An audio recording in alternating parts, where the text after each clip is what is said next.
The restaurant was bustling with energy, a vibrant symphony of clinking plates, sizzling pans, and the hum of conversations. Nestled in the heart of New York City, it wasn't just any eatery. It was La Maison Royale, a place where only the wealthiest and most influential dined. Tonight, however, it wasn't the usual crowd that had caught the staff's attention. It was Cristiano Ronaldo himself, quietly seated in the corner booth, away from prying eyes and paparazzi. Dressed in a casual yet sharp outfit, Ronaldo exuded his usual air of confidence, though there was something about him tonight, a quietness, a sense of purpose in his demeanor. He had come alone, no entourage, no bodyguards, just him. The waiter, visibly nervous, approached to take his order. Ronaldo looked up, smiled politely, and requested a simple dish, a Portuguese delicacy that reminded him of home. But then something unexpected happened. The waiter hesitated, his face flushing red. He stammered, "Sir, I'll have to ask the chef." Ronaldo raised an eyebrow but nodded in understanding. It was a peculiar reaction, but he thought nothing of it. Behind the scenes, however, chaos erupted. The head chef, a middle-aged man with a sharp tongue and an ego to match, crossed his arms defiantly when the waiter relayed the request. "Cristiano Ronaldo or not, I don't take special requests. My menu is my art. He eats what's on it or he doesn't eat at all." The staff froze, exchanging nervous glances. Who dared refuse someone like Ronaldo?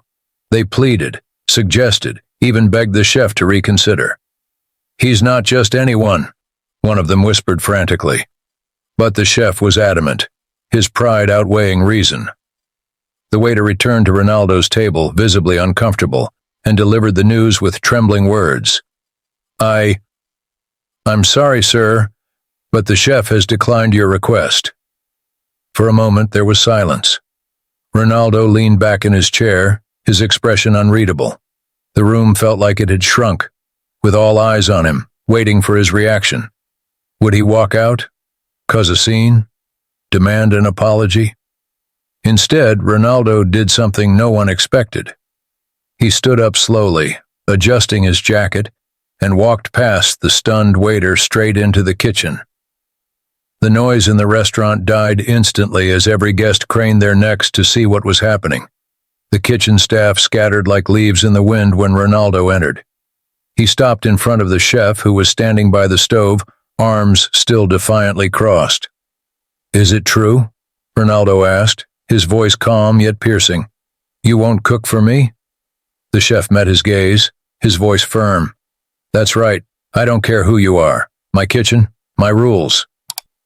For a brief moment it seemed like tension would explode, but then Ronaldo did something no one anticipated. He smiled. "Fair enough," he said softly. "I respect that." Before anyone could process his words, Ronaldo reached for an apron hanging by the wall. "If you won't cook it, I'll cook it myself." The room fell into stunned silence. The chef's mouth opened slightly, but no words came out. Ronaldo didn't wait for permission. He moved around the kitchen with surprising ease, gathering ingredients like someone who had spent a lifetime in kitchens instead of stadiums. The staff, still frozen, watched in shock as he began preparing the dish himself. But it wasn't just the act of cooking that left everyone speechless. As he worked, Ronaldo talked, not to the chef or the staff, but to himself, almost like he was narrating a story. "You know," he said, his voice low but audible, "this dish was my mother's favorite. She made it every Sunday when I was a kid. We didn't have much, but the smell of it always made our small home feel like a castle. It's funny, isn't it? The things that remind us of where we came from." His words hung in the air, heavy with emotion, and for the first time the chef's stern expression faltered. He watched as Ronaldo, the global icon, carefully folded dough, measured spices, and tasted the sauce with the precision of someone crafting something far more valuable than food.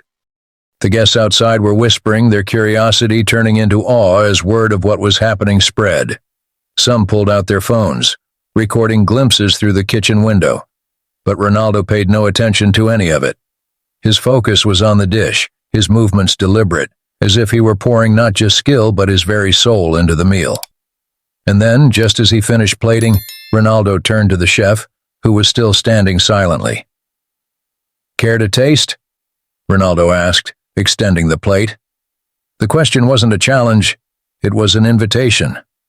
The chef hesitated, then slowly took a forkful. As he tasted the dish, his eyes widened slightly. He said nothing, but the expression on his face spoke volumes. What happened next would shock not just the kitchen but the entire restaurant, creating a ripple effect that would be felt far beyond these walls. The chef lowered the fork slowly. His expression caught somewhere between surprise and disbelief. He cleared his throat, struggling to mask the emotions flickering across his face.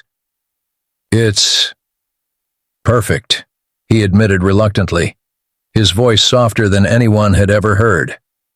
The staff exchanged stunned glances and a nervous hush filled the kitchen. For a man known for his arrogance, the chef's words carried an unusual weight. Ronaldo smiled faintly but didn't gloat. "It's not about perfection," he said calmly, placing the plate on the counter. "It's about the heart. Food, like football, is about connection. You might be the best, but if you forget why you started, you lose the soul of what you do." The chef stiffened slightly, the words cutting deeper than he cared to admit. He opened his mouth to respond but was interrupted by a knock on the kitchen door. One of the waiters peeked inside, looking pale. Sir, there's a situation." "What now?" the chef barked, frustrated at the disruption. The waiter hesitated, his gaze flickering nervously to Ronaldo before continuing. "It's the guests. They're asking to see Mr. Ronaldo. Some of them are refusing to leave until they talk to him." Ronaldo raised an eyebrow, clearly not expecting this turn of events. "See me? Why?" They want to thank you. And..." The waiter paused, then added cautiously, "Somehow, word has gotten out about what's happening in here. There are reporters outside." The room tensed instantly. The chef's face turned crimson, and he wheeled on Ronaldo. "This is your fault," he snapped. "You've turned my kitchen into a circus." Ronaldo didn't flinch. His calm demeanor remained intact as he folded the apron and set it neatly on the counter. "I didn't invite the attention," he said simply. "But maybe this is an opportunity, not a problem." "Opportunity?" the chef spat. "For what? To turn my restaurant into a gossip column headline?" "For change," Ronaldo replied, his voice steady. "For connection. These people out there, they don't just come for the food. They come for the experience, the story. And right now you have their attention. What you do next defines what they'll remember." The chef opened his mouth to retort, but no words came. Ronaldo's gaze didn't waver, and for a moment the arrogance seemed to drain from the older man's face. He looked for the first time not like a chef guarding his pride, but like someone grappling with the weight of his choices. Finally, the chef let out a long breath. "Fine," he muttered, his voice low. "Let them in." The waiter looked surprised but nodded and disappeared through the door. Moments later, the kitchen doors swung open, and a small group of diners cautiously stepped inside, their faces filled with a mixture of awe and curiosity. Among them were two young boys holding autograph books, their wide eyes glued to Ronaldo. Ronaldo knelt to their level, a warm smile breaking across his face. "Hey guys," he said gently. "What brings you into the kitchen?" One of the boys, barely able to contain his excitement, held up his book. "You're my favorite player, Mr. Ronaldo. I watch all your matches with my dad." The mention of the boy's father made Ronaldo's smile falter for just a fraction of a second. He quickly recovered, signing the book with practiced ease and ruffling the boy's hair. "Thank you. That means a lot to me." As more guests approached, Ronaldo took his time speaking with each of them. He asked questions, listened, and even cracked a few jokes. The heaviness of the earlier tension dissolving into an atmosphere of warmth and camaraderie. The chef watched from the corner, his arms crossed but his expression unreadable. Then, a woman stepped forward. She wasn't like the others, her clothes simple and her hands trembling slightly as she clutched a worn envelope. Mr. Ronaldo, she began hesitantly, her voice shaky. I don't mean to interrupt, but I just wanted to say thank you. For what? Ronaldo asked gently, tilting his head. The woman hesitated, glancing at the chef and the staff before continuing. Last year you donated to a hospital in Portugal. My son was one of the patients who benefited. He wouldn't be here today if it weren't for you. A stunned silence fell over the room. Ronaldo blinked, clearly caught off guard.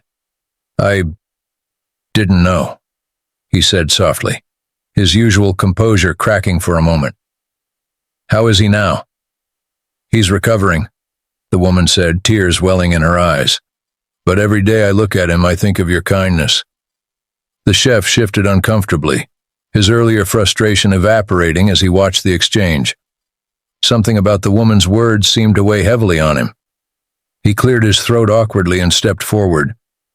Well, he said gruffly, avoiding eye contact, if you'd like, I can prepare something special for the boy. On the house. The woman's eyes widened and she nodded gratefully. Thank you. That would mean so much. Ronaldo turned to the chef, a small but genuine smile tugging at his lips. Looks like there's more heart in this kitchen than you let on. The chef grumbled something under his breath but didn't argue. As he moved toward the stove, the guests filed out, leaving only Ronaldo and the chef in the now quiet kitchen. I still don't like you, the chef muttered, chopping vegetables with unnecessary force. Ronaldo chuckled. Fair enough. But maybe tonight wasn't about liking each other. Maybe it was about understanding. What neither of them knew was that outside the restaurant, a journalist had just received an anonymous tip, and by morning the entire world would be talking about the night Cristiano Ronaldo stepped into a kitchen and cooked a meal that changed more than just a menu. As the morning light poured over New York City, La Maison Royale was unrecognizable. What was once a luxurious but relatively private dining spot had turned into a media circus. Journalists swarmed the front entrance, their cameras flashing and microphones thrust toward anyone who dared step outside. Headlines were already circulating online. Cristiano Ronaldo cooks in NYC restaurant, sparks unbelievable chain reaction. World's biggest football star shows heart in the most unexpected way. Inside, the staff was on edge. The once proud chef sat at the bar, nursing a cup of coffee, his usual fiery demeanor dulled by exhaustion and reflection. The events of the previous night had left an imprint far deeper than he cared to admit. He had spent the entire evening replaying Ronaldo's words, about heart, about connection, about the essence of what they both did. Meanwhile, Ronaldo, oblivious to the media storm brewing outside, was already up and moving. He had planned a quiet morning, perhaps a jog through Central Park before catching his flight, but his phone buzzed incessantly. Texts, emails, and notifications flooded in. Friends, sponsors, and even his own team were reaching out to discuss the viral story. At first, Ronaldo ignored it. Fame had taught him to take media chaos in stride. But then, one particular notification caught his eye. A message from an unknown number. The text was brief. I need your help. Meet me where it all started. The kitchen. Trust me. There was no name, no explanation, but something about the message tugged at Ronaldo's curiosity. He frowned, weighing his options before deciding to follow his instincts. Within minutes, he was back at La Maison Royale, slipping through the side entrance to avoid the crowd.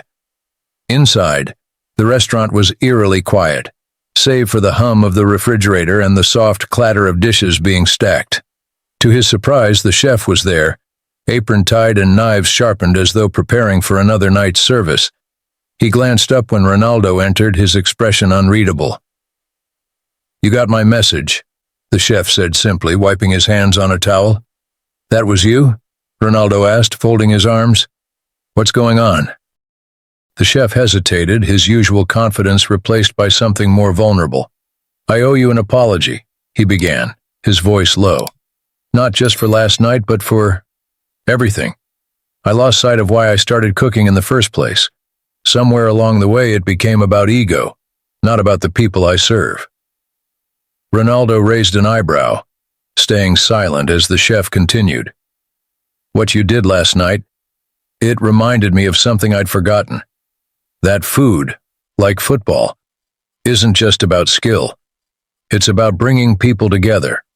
And for what it's worth, I want to make it right.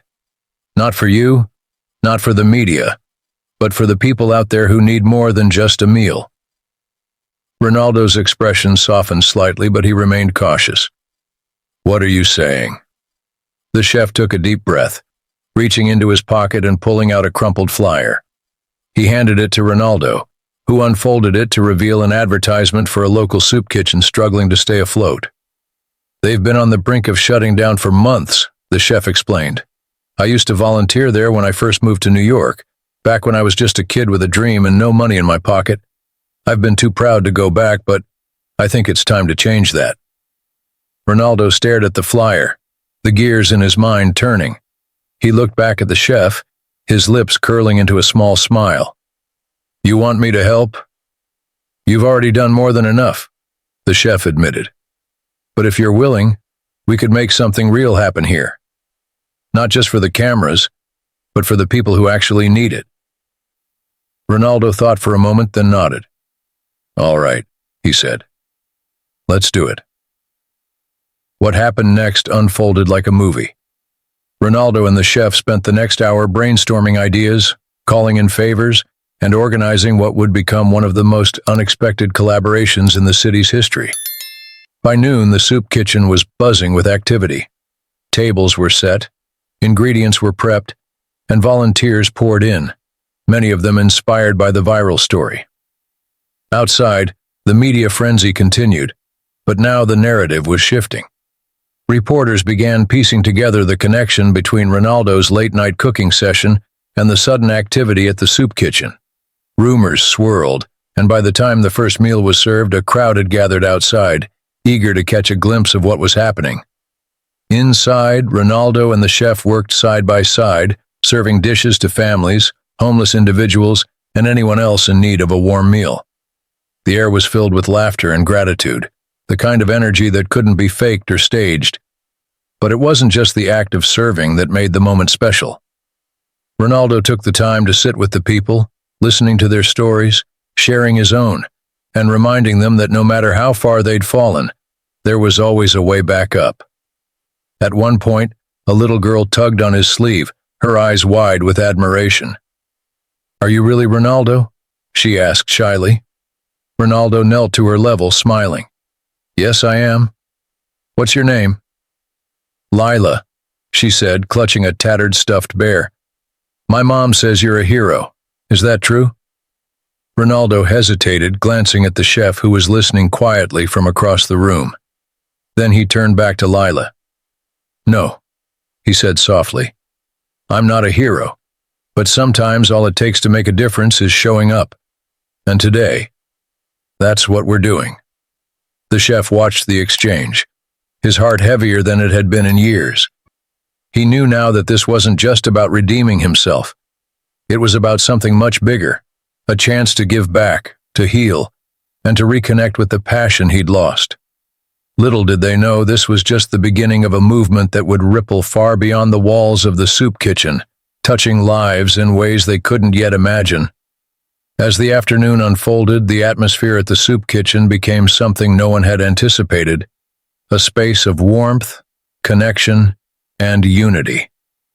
Ronaldo moved seamlessly between serving meals and sitting with people who had come for more than just food. Each interaction seemed to breathe life into the room, turning it into a sanctuary of stories, laughter, and hope. But the story was far from over. As the last of the meals were being served, a commotion stirred near the entrance. A tall, sharply dressed man, flanked by two assistants, pushed his way through the crowd of reporters outside.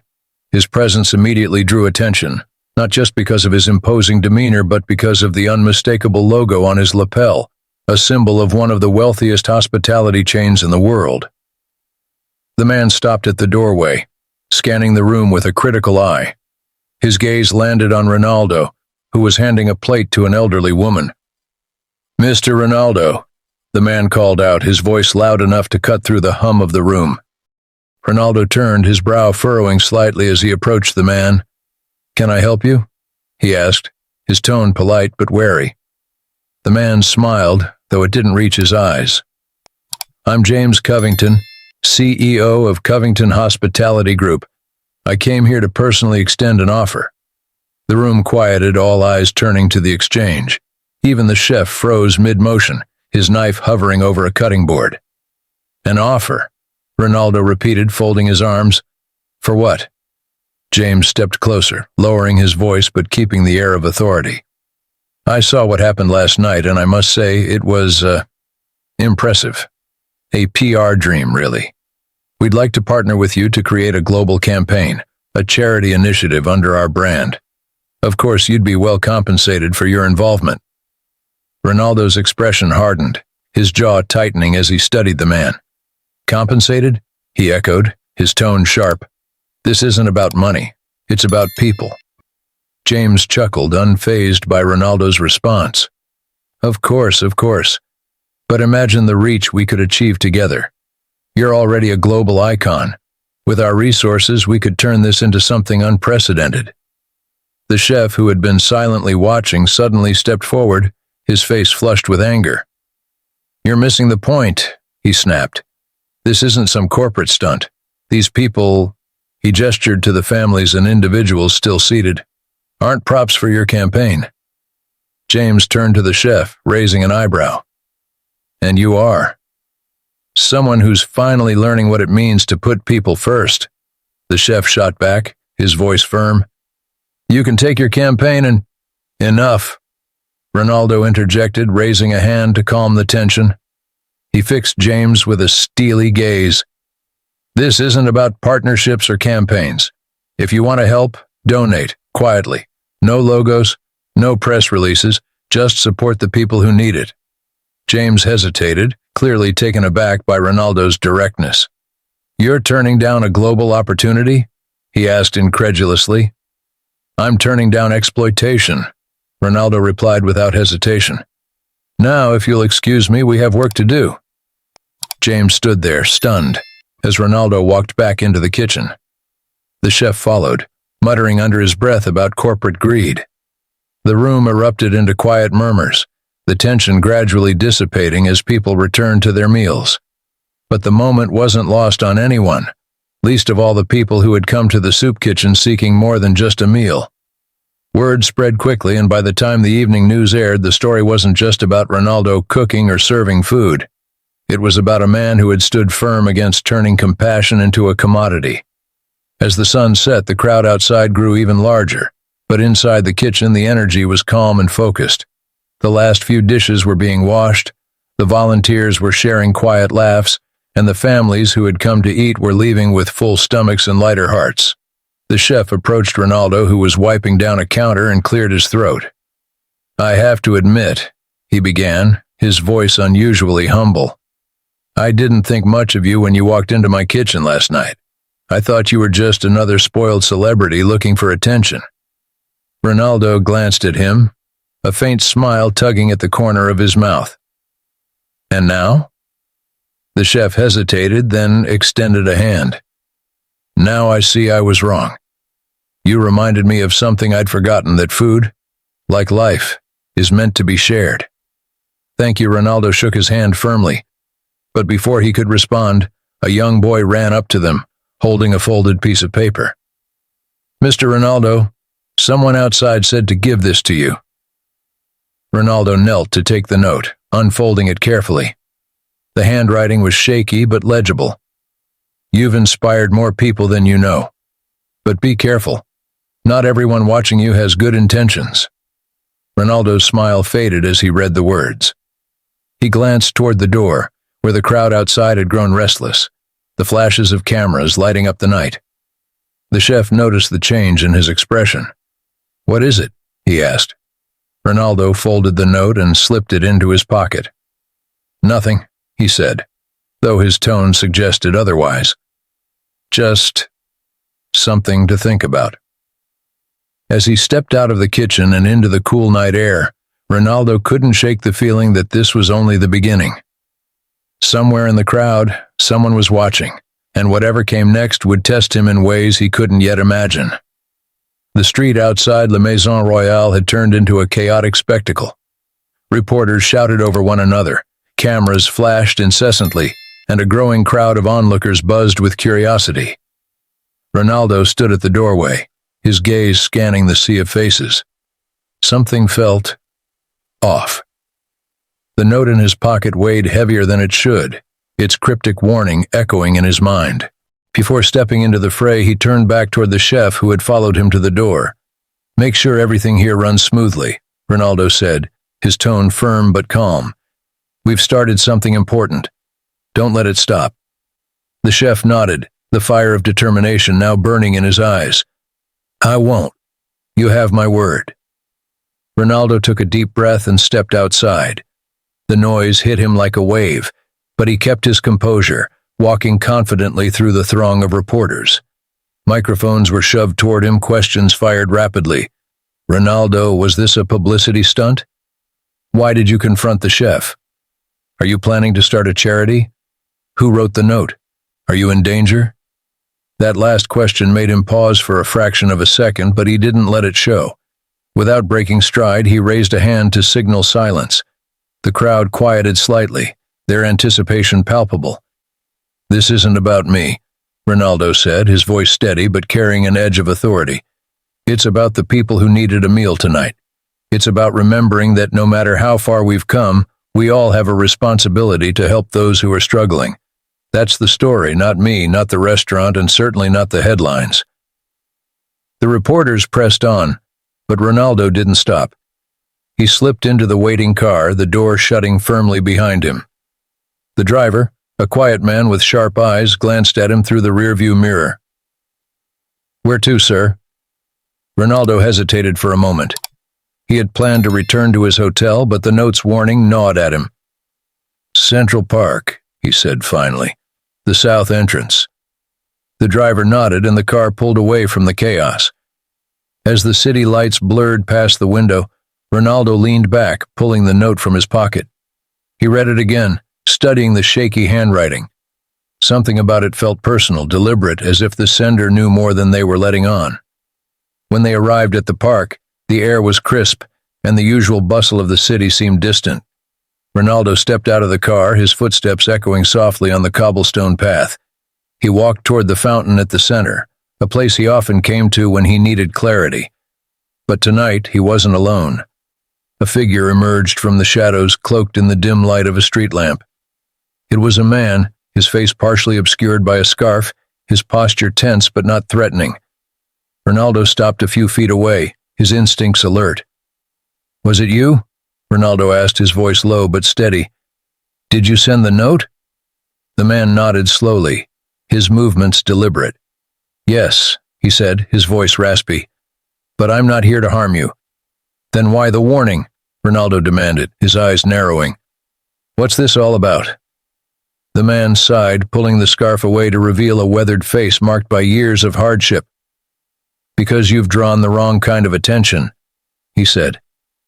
"What you did at the restaurant. It was good, but not everyone sees it that way." Ronaldo frowned, his mind racing. "Who are you? And what do you mean?" The man hesitated, glancing around as if expecting someone to be watching. "I used to work for someone powerful," he said finally. "Someone who doesn't like disruptions to their plans. Your actions last night, the attention you've brought to the struggles of ordinary people, it's threatening to them, and they don't take kindly to threats." Ronaldo's jaw tightened. "Who are you talking about?" "Names, I can't," the man said quickly, his voice trembling. "If they knew I was here, I'd disappear by morning. But trust me, they're watching you now, and if you keep this up, they'll come for you." Ronaldo stared at him, his mind a whirlwind of questions.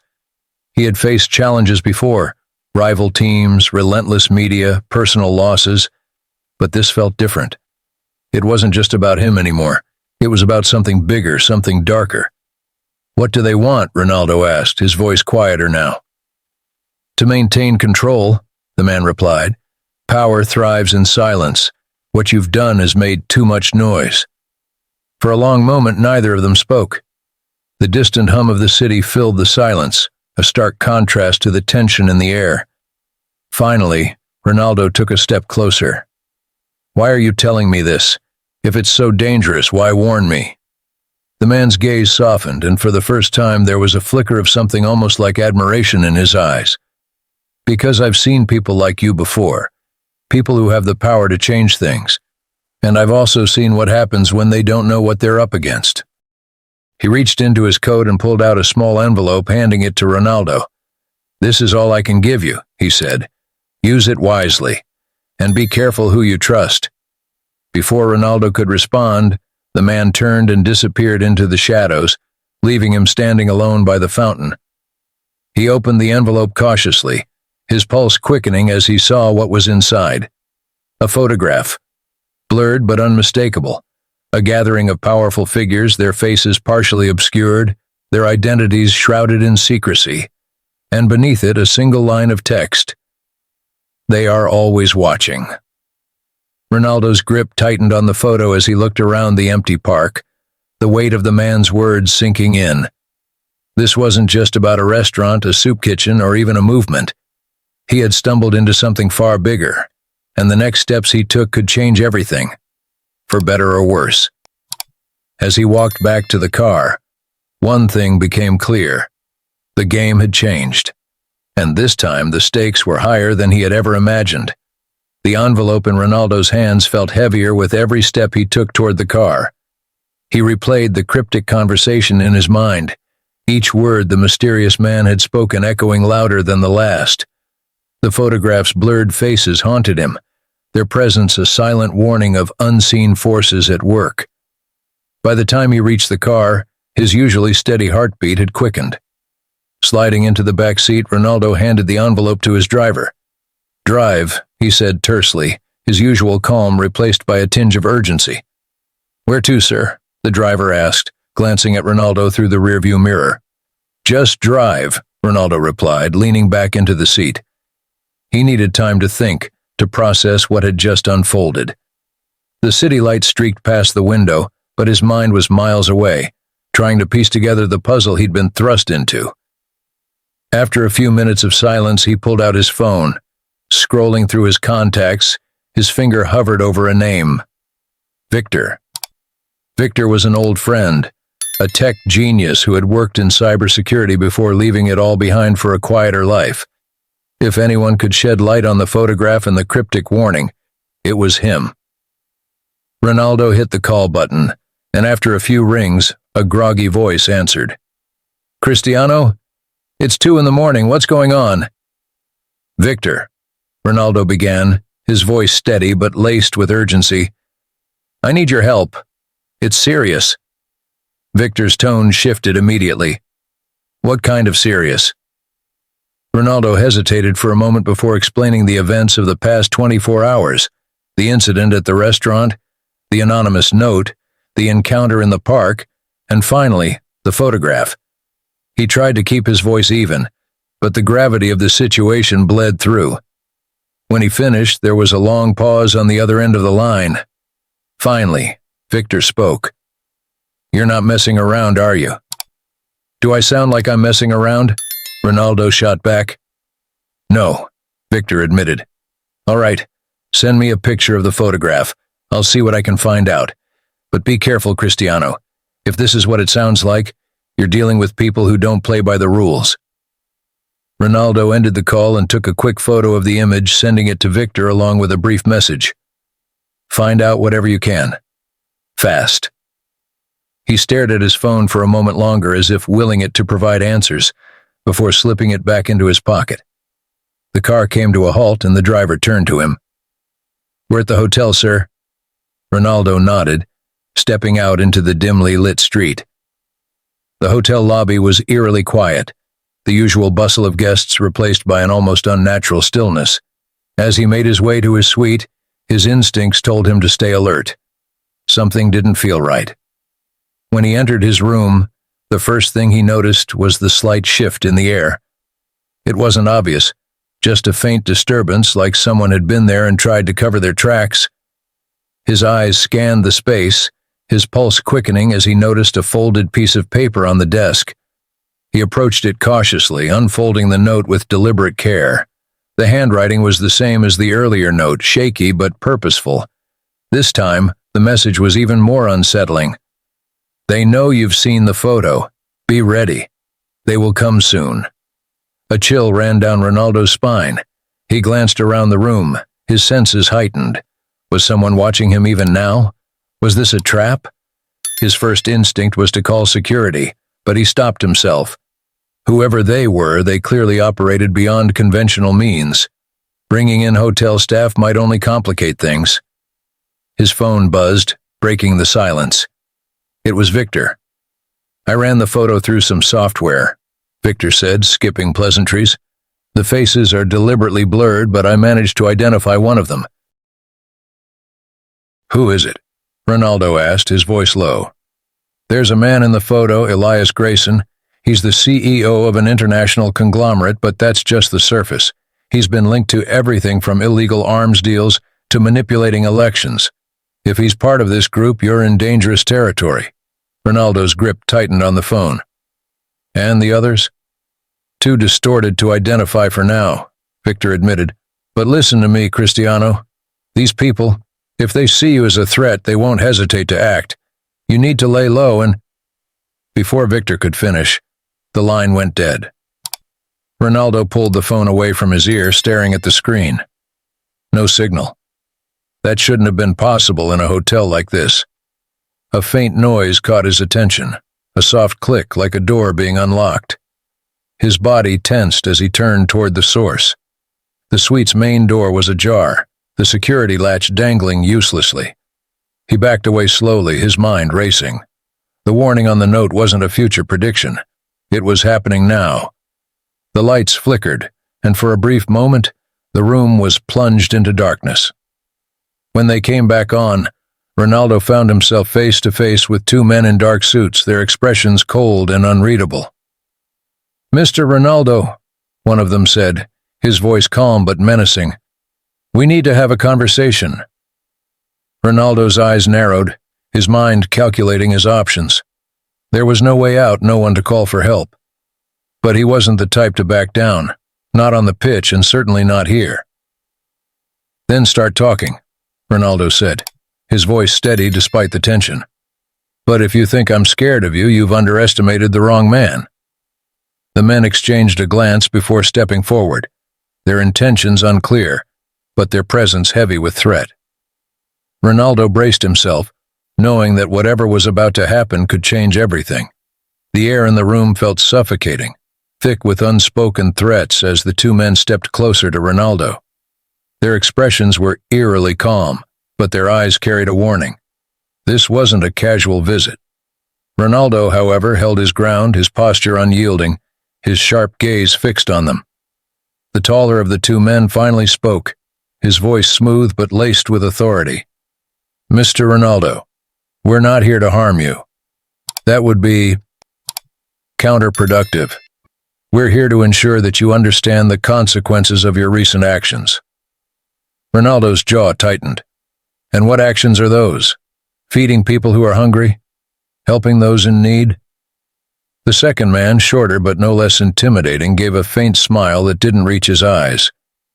"You're a public figure, Mr. Ronaldo. A global icon. Your influence carries weight, and with that weight comes responsibility." "I know my responsibilities," Ronaldo shot back, "and I don't answer to people who hide in shadows." The tall man took a step closer, his tone hardening. "Careful, Mr. Ronaldo. You've stumbled into matters far beyond your understanding. The world operates on balance, and individuals like you, those who upset that balance, rarely walk away unscathed." Ronaldo's eyes narrowed, the warning only fueling his defiance. "Balance?" he repeated, his voice sharp. "Is that what you call keeping people oppressed and hungry while you sit in your ivory towers?" The shorter man chuckled, a low, unsettling sound. "You're bold. We expected that. But boldness doesn't equate to invincibility. Let us be clear. Your little stunt at the restaurant has drawn attention where it shouldn't have. If you continue down this path, you'll find yourself on the wrong side of forces you can't even begin to comprehend. Ronaldo crossed his arms, his voice steady. And if I don't stop? The room fell silent for a moment, the tension palpable. The taller man tilted his head slightly, as if considering Ronaldo's question. If you don't stop, he said finally, his voice cold, you'll leave us no choice but to make an example of you. Ronaldo felt a flicker of unease, but he didn't let it show. An example? Do you think I'm afraid of you? The shorter man leaned in slightly, his tone lowering but carrying a deadly seriousness. Fear isn't necessary, Mr. Ronaldo. Understanding is, you have a choice to make. Step back and return to the life of fame and fortune that you're so accustomed to, or continue this crusade and face the consequences.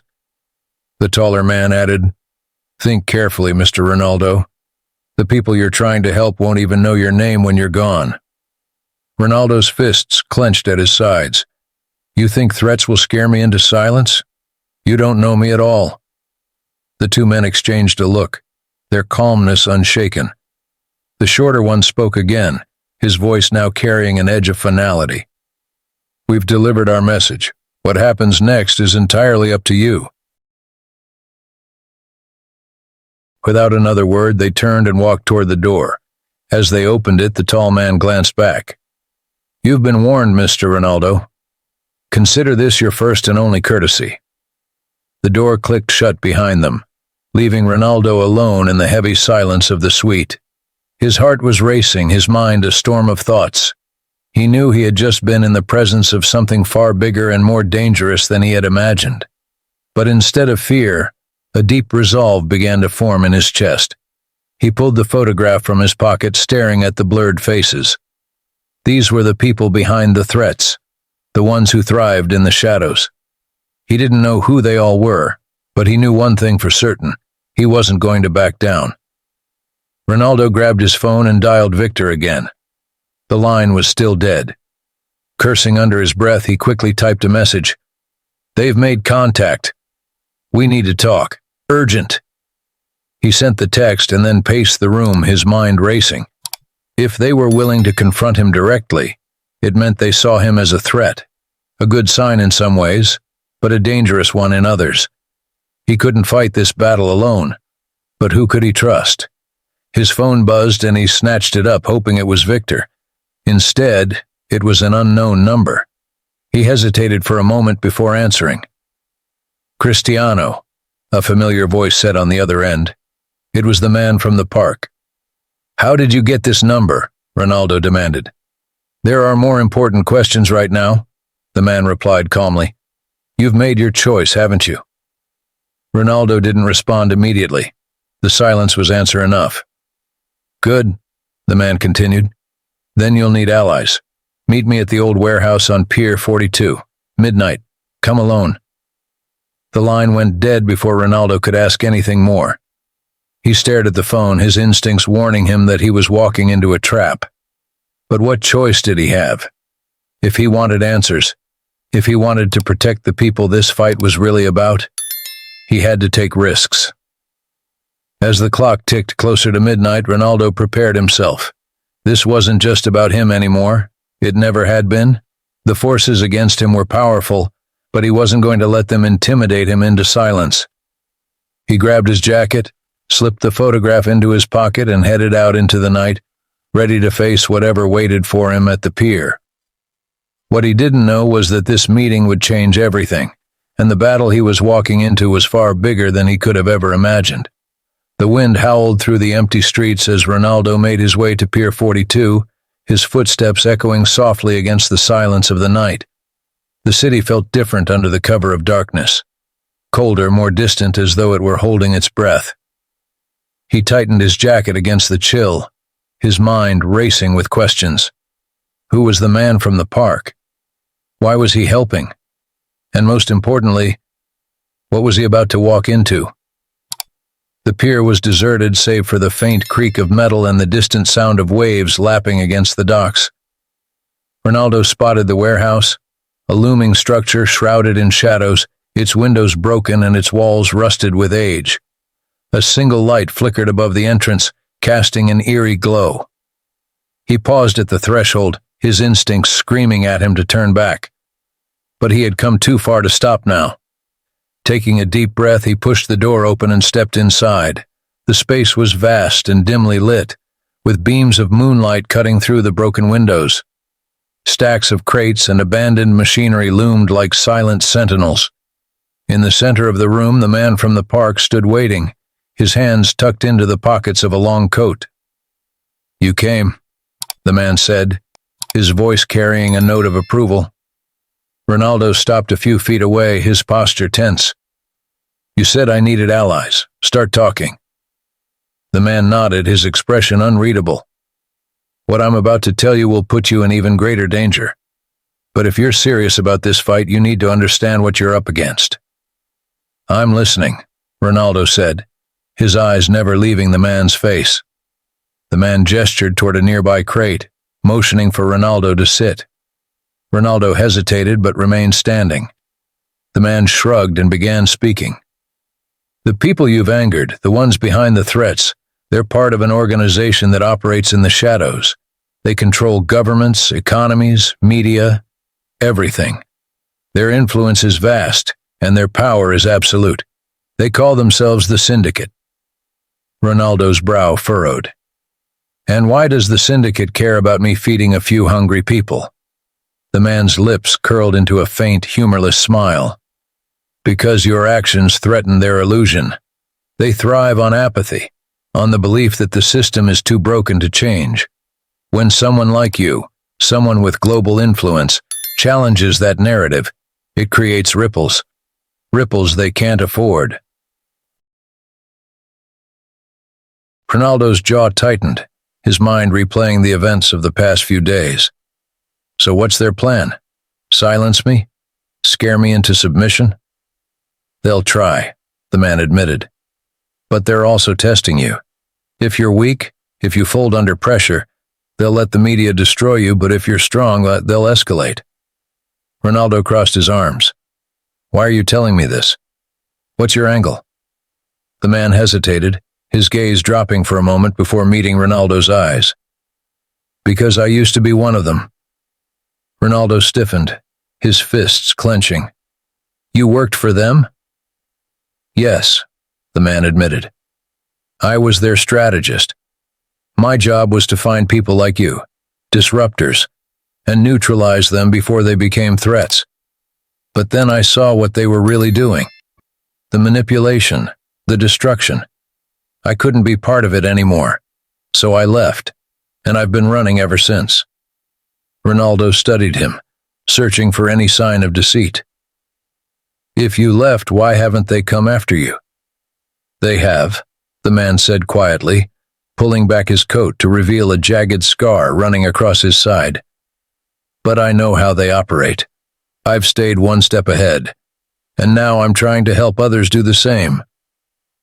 Before Ronaldo could respond, a sound echoed through the warehouse, the unmistakable crunch of footsteps on gravel.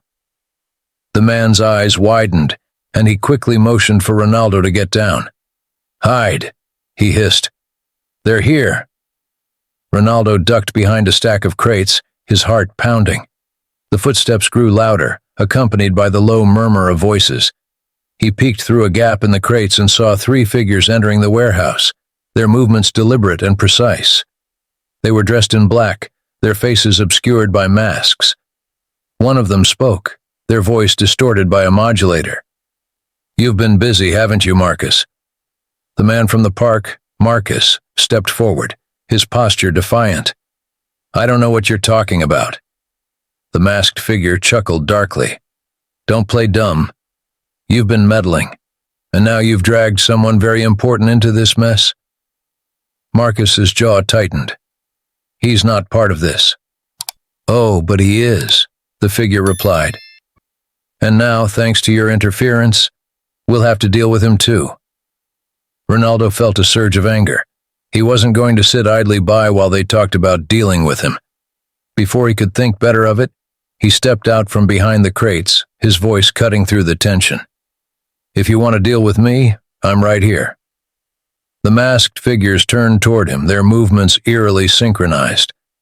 The one who had spoken tilted their head slightly. "Ah, the great Cristiano Ronaldo. You've certainly caused quite the stir." Ronaldo's gaze was unwavering. "If you think I'm going to back down, you've underestimated me." The figure laughed, a cold, mechanical sound. "We were hoping you'd say that. It makes what comes next so much more interesting." Before Ronaldo could respond, one of the masked figures raised a device, and the room was suddenly flooded with a blinding light. Ronaldo shielded his eyes, his vision swimming as chaos erupted around him. He heard Marcus shout, followed by the sound of scuffling feet and heavy thuds. When the light finally subsided, the masked figures were gone, and Marcus was slumped against a crate, clutching his side.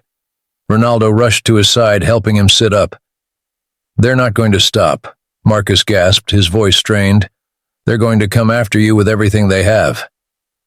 "Let them," Ronaldo said, his voice firm. "I'm not afraid of them." Marcus grabbed his arm, his grip surprisingly strong. "You should be. But if you're serious about this fight, you're going to need more than courage. You're going to need allies. People you can trust." Ronaldo nodded, his resolve hardening. "Then tell me where to start." Marcus hesitated, then pulled a small blood-stained notebook from his pocket. "Everything you need is in here," he said.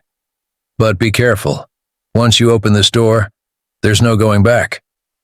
Ronaldo took the notebook, his grip firm. "I'm already in." They made sure of that. As the first rays of dawn began to creep through the broken windows, Ronaldo knew that his life had just changed forever. The fight ahead would be the toughest he'd ever faced, but he was ready. He had to be, because now it wasn't just about him, it was about everyone who had been silenced, everyone who had been left behind. The game had only just begun,